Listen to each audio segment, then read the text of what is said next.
ესე იგი მივდივართ მანქანის საყიდლად და ძალიან გახარებული ვარ მეც, რადგან ეს მანქანა ძალიან დიდი ხანია მინდა და არის ზუსტად ისეთი, როგორიც მე მინდა. პატარა, უკანა წამყვანი, მექანიკა, საკმაოდ კარგი ძრავით და ძალიან მაგარი ფერით. და თან კარგ მდგომარეობაშია და ეხლა უნდა მივიდეთ და გადავაფორმოთ მანქანა. ძალიან გახარებული. რატო გადავწყვიტე ეს მანქანა? ჩემთვის მარტივი იყო, იმიტომ რომ ამ ფასში ამაზე უკეთესი სპორტული მანქანა ჩემი აზრით დღესდღეობით არ არის.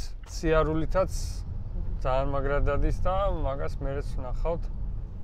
მიუხედავად იმისა, რომ ავტომატიკა უფრო დღესდღეობით ეხლა რა თქმა უნდა საცობების და იმის გათვალისწინებით, ანუ ავტომატიკა ბევრად ჯობია, თან უფრო მეტ დატვირთვასაც იწამს ავტომატიკა, თუმცა ანუ ეს გადმორთვა მაინც სხვა და ჩემი აზრით მექანიკა მაგიტო ჯობია. ნუ ჩემთვის პირადად ჯობია.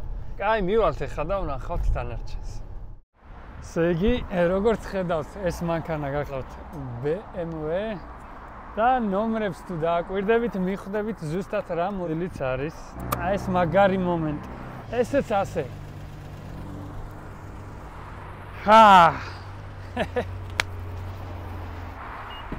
რაც მთავარია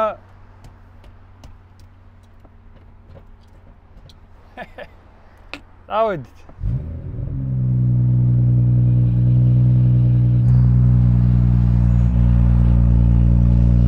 ეს მანქანა გახლავთ BMW 240 M240 მექანიკა B58-ით. წავედით.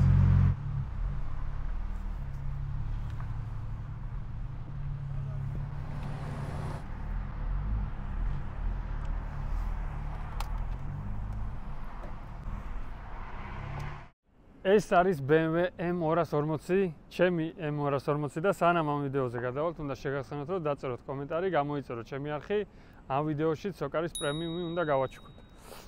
ახლა კი M240.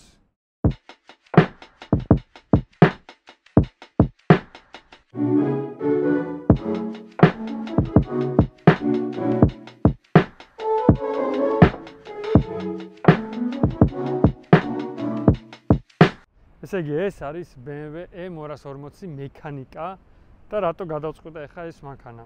ნუ მინდოდა რაღაც ისეთი მანქანა სპორტული, რომელსაც გამოვიყენებდი ყოველდღიურობაში და თან იქნებოდა გასართობი და თან რაღაც ცოტა მინიმალური კომფორტი მაინც ექნებოდა და ყოველდღურად ვიმოძრავებდი და თან ისეთი რომ აი პრობლემები შედარებით ნაკლები ექნებოდა. ზოგადად ნაკლებ პრობლემებზე მე მარტო იაპონური მანქანები მახსენდება. 10 წელია მყავს Nissan ZT 350 და ეგ ისეთი მანქანაა, რომ აი შეგარგებს ყოლას, იმიტომ რომ აი არ ფუჭდება, თუ ფუჭდება და სერვისი იაფია და ასე შემდეგ.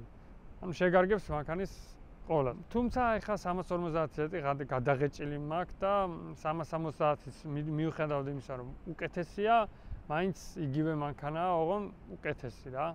თანაც ორკაციანებია, ისევე როგორც მაგალითად Miata, რომელიც ძალიან გასართობი და მაგარი მანქანაა, თუმცა სიმძლავრით ეხლა დიდად არ გამოირჩევა. ასევეა BRZ-ც და GR86-იც. ამიტომ რაღაც უფრო ისეთი მინდოდა და სად წავიდოდი თუ არა BMW-სთან, ანუ BMW არის ერთადერთი ვარიანტი, რომელიც უკვე უფრო მძლავრია და უფრო კომფორტულია. ნუ არსებობს იქ Mustang-იც, Camaro-ც და ასე შემდეგ, თუმცა ის ძალიან დიდი მანქანებია, ბევრს წავს და სიმართლე გითხრათ, ჩემთვის პრიორიტეტი არის პატარა მანქანა. M240-იც მაგიტო ავარჩიე, რომ რაც უფრო პატარაა მანქანა, სპორტული თან, მით უფრო კარგია მისი მართვა, მით უფრო სასიამოვნოა მისი მართვა და მით უფრო მარტივია მისი მართვა. M2 მინდოდა, რა თქმა უნდა, თუმცა 5 მიზეზს გეტყვით, რის გამოც გადავწყვიტე ეს. M240. პირველი არის ფასი. ნუ M240, M2-თან შედარებით დაახლოებით 10,000-ით მეტად შეიძლება შეიძინო, შეიძლება 5,000-ად და ნუ ასე გააჩნია მანქანის მდგომარეობას, როგორც M2-ის, ისე M240-ის. ამიტომ ნუ ფასი ერთი დიდი მიზეზია, რის გამოც M240 ავარჩი. მეორე მიზეზი არის ძრავი. ვინც არიცით და ვინც იცით, M2-ში დევს N55 ძრავი, იგივე წლოვანების მანქანას გულისხმობ და ამაში დევს B58. N55 არის წინა თაობა BMW-ს ძრავი, ვიცით, კარგი ძრავია, თუმცა რაღაცა ნიუანსებიც აქვს. თუმცა არის წინა თაობის ძრავი და ეს B58 არის ახალი თაობის და მიუხედავად იმისა, რომ ქარხნულთან M2-ს უფრო მეტი ცხენის ძალა აქვს, მე მაინც B58 მირჩევნია. ჯერ პირწმინდად მარტო ინტერესიდან გამომდინარე, იმიტომ რომ B58-ზე არის აი ჰაიპი, რომ ამაზე კარგი ძრავი BMW-ს არ შეუქმნია და ლაკებს ამ ძრავს, ყველას მოსწონს ეს ძრავი და მეც რა თქმა უნდა დამაინტერესა და მინდოდა მენახა როგორია B58 და 10000-ით მეტი არ მინდოდა გადამეხადა წინა თაობის N55-ში. რაც შეეხება S55 ძრავს, ეგ უკვე 2019 წლიდან არის და ეგ საერთოდ ორმაგი ღირს M240-თან შედარებით. ამიტომ აი ესე მარტივად გადასაწყვეტი იყო ჩემთვის. მესამე არის მექანიკა. მიუხედავად იმისა, რომ ავტომატიკა უფრო ამტანია, უფრო ტუნინგს მეტად იტანს, უფრო სწრაფადაც რთავს, უფრო კომფორტულია და ასე შემდეგ, ჩემთვის მაინც აი ეს მოძრაობა არის გადამწყვეტი მანქანის მართვისას. რა თქმა უნდა, ყოველდღიურობაში, საცობებში და ასე შემდეგ არ არის კომფორტული, თუმცა ამ მანქანას სხვა დანიშნულება აქვს და აი ეს არის ძალიან დიდი პლუსი ჩემთვის. მეოთხე არის ფერი. ანუ არანაირი ფერი არ განხილებოდა არც M2-ის შემთხვევაში და არც M240-ის შემთხვევაში, მხოლოდ ლურჯი აი ეს. M2 ცოტა სხვა ტონი აქვს ლურჯი, მაგრამ მიხვდებით რომ ერთ-ერთსაც გულისხმობ და მეხუთე არის BMW-ს აი community, რასაც ქვია. საქართველოში ჩემი აზრით ყველაზე მეტად ესმით BMW და უამრავი მოყვარული ყავს, უამრავი მცოდნე ყავს. თუნდაც ტექნიკური თვალსაზრისით აი ნებისმიერი რამის გაკეთება, ძრავის აწყობა, დაშლა, კომპიუტერის ტუნინგი და ასე შემდეგ ყველაზე მეტად ესმით BMW-სი და აი უამრავი მცოდნე ადამიანია, ბევრს გეცოდინებათ. კომფორტია ერთი მხრივ რა, როცა სპორტულ მანქანას შეიძენ, იმაზეც უნდა იფიქრო, რამდენად კომფორტულია მისი შენახვა, იმ შემთხვევაში რომ გაფუჭდება რამდენად მარტივად იშოვი ნაწილს, მარტივად იშოვი ხელოსანს და ასე შემდეგ. აი BMW-ის შემთხვევაში ეგ არ გაგიჭირდება და ეგ პრობლემა არ არსებობს. ხო, რაც შეეხება ამ მანქანას, მანქანა იყო იდეალურ მდგომარეობაში. ამერიკიდან არის 2023-ში ჩამოსული და აი ძალიან მცირე დაზიანება ჰქონდა, წინ კარგი ისტორია ჰქონდა, 27000 მილი ჰქონდა გარბენი, ახლა აქვს 56000 კილომეტრი და შედარებით კარგი მანქანა იყო, აირბა გაუხსნელი და ასე შემდეგ. ვიზუალს რაც შეეხება, ქარხნულია მთლიანად. რო შევიძინე წინ ჰქონდა შავი ტუჩი და ეს შავად იყო დაფარული, თუმცა მიუხედავად იმისა, რომ კარგად გამოიყურებოდა და უხდებოდა, მე მაინც ქარხნული მირჩევნია და ეს სილურჯე აღარ იკარგება და მოხსენი რა, მოკლედ დისკების ქარხნულია. საბურავები ჰქონდა მიშელინის პილო სპორტი, თუმცა არაფერში აღარ ეწერა ეგ საბურავი, დასრულებული ჰქონდა იმას ექსპლუატაცია და შეიცვალა უფრო ბიუჯეტური რიკენით, რომელიც ასევე მინდა გითხრათ, რომ მიშელინის ფლობებაშია. თუმცა ბიუჯეტურია და ეხლა მირჩევნია უფრო მაღალი კლასის საბურავს და მეორაც შევიძინო ახალი, მაგრამ უფრო ბიუჯეტური. ჯერჯერობით კარგად არის, კარგად დგას მანქანა და კარგად დადის და რავი დანარჩენს მე ვნახავთ. ასევე სამხურჭე სითხე, ხუნდები და საყრდენი დისკები გამოიცვალა. ძრავის ზეთი და ალების ანსლების ესეც რაც სერვისი ჭირდებოდა მანქანას სერვისი გატარებულია. შეეხება BMW-ს და გერმანულ მანქანას პირველად მყავს, პირველად მაქვს შეხება და მივხვდი რომ აი იაპონურთან შედარებით არის ძალიან დიდი სხვაობა. ის ფასი რაც ამ მანქანაზე დაჯდა წინა სამხურჭე ხუნდების, დისკების და ასეთ რაღაცების სერვისი, Z-ზე რა ვიცი, აბა 3-ჯერ 4-ჯერ ნაკლები დაჯდებოდა. როკ ავტოზე ამ მანქანის წინა ამორტიზატორი ერთი ცალი ღირს $450.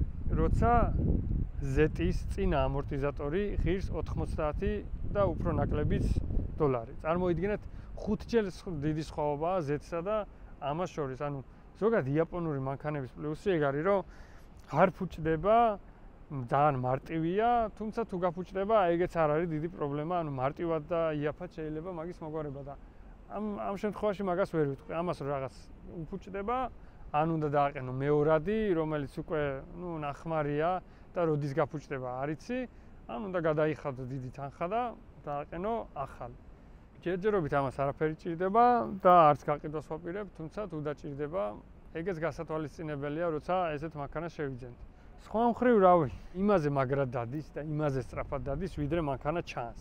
აი ერთ შეხედვით რო შეხედავ, რაღაც საყვარელი პატარა BMW-ა, რომელიც, სწრაფი უნდა იყოს, მაგრამ აი ესეთი სწრაფი ასევე უკანაწამყვანია, რა თქმა უნდა, და მექანიკა ეგეც ცოტა წონაში გვაძლევს უპირატესობას. აი ძალიან კომფორტულია, ყოველდღიურობაშიც, даже ცუდ გზებზეც კომფორტულად შეგიძლია იარო, თუმცა როცა დაგჭირდება, აი ჩააჭერდა მანქანა, არ ვიცი, აი ძალიან მაგარია და თან სასიამოვნო და საინტერესო ის არის ამ მანქანის და რატომაც გადავწყვიტე, რომ B58 არის ძრავი, რომელთაც შეგიძლია სიმძლავრე მარტივად გაზარდო, აღარ ვიძახი უკვე ცოტა სერიოზული ჩარევებით, სადაც შეიძლება ახვიდე, ეს მაინც მექანიკაა და ზოგადად ამძლე უფრო ავტომატიკა.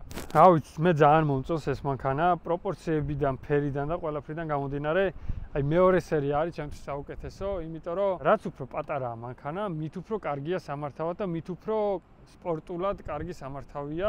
ეს მანქანა იმ ზომის არის, რა ზომისაც E46-ის M3-ია, რომელიც, ბევრისთვის ალბათ საუკეთესო ემია, ბევრისთვის ერთ-ერთი საუკეთესო.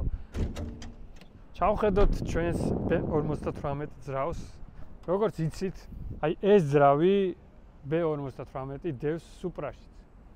რაც იმის გარანტიაა, რომ თუ Toyota მიიჩნევს ამ ძრავს გამომდგარ ძრავად, როგორ შეიძლება მე არ მივიჩნიო და ამიტომაც აი ეს გადავწყვიტე BMW-ს თუ შევიძენდი ამ ძრავით. გამძლეობის გარდა ბევრი პლუსი აქვს, ძალიან ჯანიანი ძრავია და გამომდგარი კარგი ძრავია. თანაც ბევრს ძალიან არ წოვს. რაც შეეხება ჩვენ ძრავს, სტოკია, ეს ხუფი მე მოხსენი, იმიტომ რომ პლასმასია და სიმხურვალეს იჭერს და ამიტომ ჯობია ზაფხულში უფრო კარგად გაგილდება და მე ზამთარში ისევ დავაყენებ. ფილტრი არის შეცვლილი ამერიკიდან ჩამოვიდა BMS-ის ფილტრით, რომელიც დაზიანებული იყო და მაგიტო დროებით ამით შევცვალე, თუმცა ისევ ისეთივე გამოწერე ორიგინალი BMS-ის და ჩამოვა და ისევ იმას დავაყენე. უკანა მხარეს რაც შეეხება, გამშვებია შეცვლილი და ეს ახლა არ არის ქარხნული, თუმცა მაინც ესე ქარხნულივით გამოიყურება და მე პირადად მომწონს და ხმაც ძალიან სასიამოვნო აქვს ამ მანქანას და ზოგადად ამ ძრავის კარგი ხმა აქვს რა B58-ებს ყველას კარგი ხმა აქვს. M240-იც ძალიან კარგად გამოიყურება. 240 რო არის, ვინც BMW-ში ერკვევა, მიხვდება რომ ამაში დევს B58 ტიპის ძრავი, იგივე მანქანები არის M235-იც, უბრალოდ 40-ის მაგერად 35-ია, რაც ნიშნავს იმას, რომ მასშიც 3.0 ტურბოძრავია ბენზინის, თუმცა წინა თაობის N55 და არა ახალი თაობის, როგორც ამ მანქანაშია B58. ამიტომ ძალიან დიდი სხვაობაა ჩემთვის და ფასშიც არის ზოგადად სხვაობა, თუმცა ერთი შეხედვით ერთი და იგივეა მანქანა, მაგრამ ძალიან დიდი სხვაობაა ძრავში და ისიც კარგი მანქანაა და მე პირადად ინტერესი მქონდა უბრალოდ ამ ძრავის, ის ძრავის რა თქმა უნდა N55 ძალიან მაგარი ძრავია. გავხედოთ ჩვენი ძრავის ხუფი, რომელიც ძალიან კარგად გამოიყურება, თუმცა სიცხეს იჭერს და ამ ზაფხულში ჯობია არ დაიჭიროს. კარგი ფართი აქვს და ამ მანქანის ზუმიდან გამომდინარე საკმაოდ მისაღებია პრაქტიკულობის თვალსაზრისით. ამ მანქანას გარედან რო შეხედავ, უფრო პატარა სივრცის შთაბეჭდილება დაგრჩება და მეც ესე ვიყავი, ნორმალურია რა, იმაზე უკეთესია, ვიდრე გარედან ჩანს მანქანის ზომიდან გამომდინარე.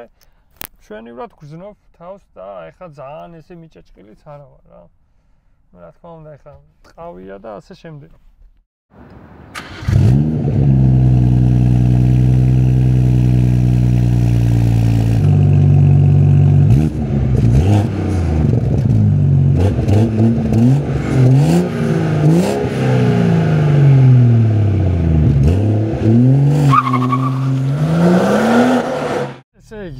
დავიძარით, ესე იგი სავარძელი, საჭე და გადაცემათა ბერკეტი არის მძღოლისთვის ძალიან კომფორტული და აი ეხა აქ ვზივარ ისე რომ რავი, აი ძალიან კარგად გვძნობ თავს. ყველაფერი ისეა შექმნილი, რომ მძღოლმა იგზნოს თავი კომფორტულად და მართვის სრული სიამოვნება მიიღოს და ეს ნახდათ იგზნობა აქ. ძალიან კარგი საჭე, მექანიკის ბერკეტი არის ძალიან კარგი ზომის, პირდაპირ ხელში გვხდება და აი რავი რა, ძალიან მარტივია უკვე ამ მანქანის მართვა. ვერ ვიტყვი რომ საჭის შეგრძნება ისეთივეა როგორც ჰიდრავლიკურ საჭეებზეა, თუმცა საყოველთაოდ მანქანისთვის ძალიან კარგია მაინც ასე თუ ისე.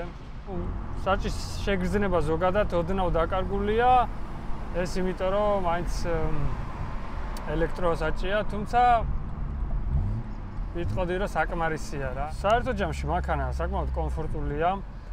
აი ეს მომენტი არ არის რომ სპორტულ მანქანებზე მაგალითად შემზეთზე როილი ერთი დღე ვსიო უკვე უნდა დაისვენო, იმდენად იღები, სპორტულია, უფრო ხისტია, საჭეს უფრო მაგარია.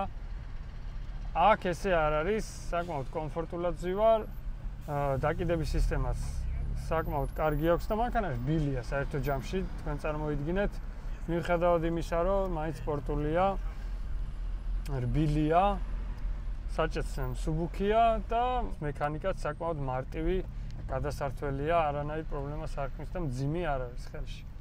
საერთოდ ჯამში კარგი მანქანაა რა, მაგ მხრივ არ დაიღლები და აი როცა ჩადგმა მოგინდება, რო ჩადგავ, ჩადგმის მომენტშიც უკვე ძალიან კმაყოფილი ხარ და ის სასიარულოთაც საკმაოდ ნორმალური კარგი მანქანაა. ინტერიერში ხა ვერ ვიტყვი რომ ძალიან დიდი ფართია, თუმცა მე რაც მჭირდება მძღოლს, აი იდეალურია.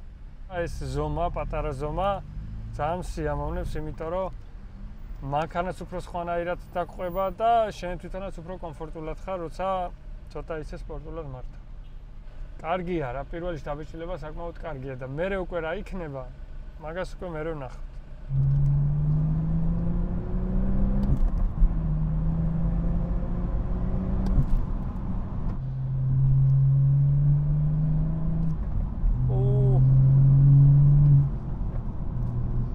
აი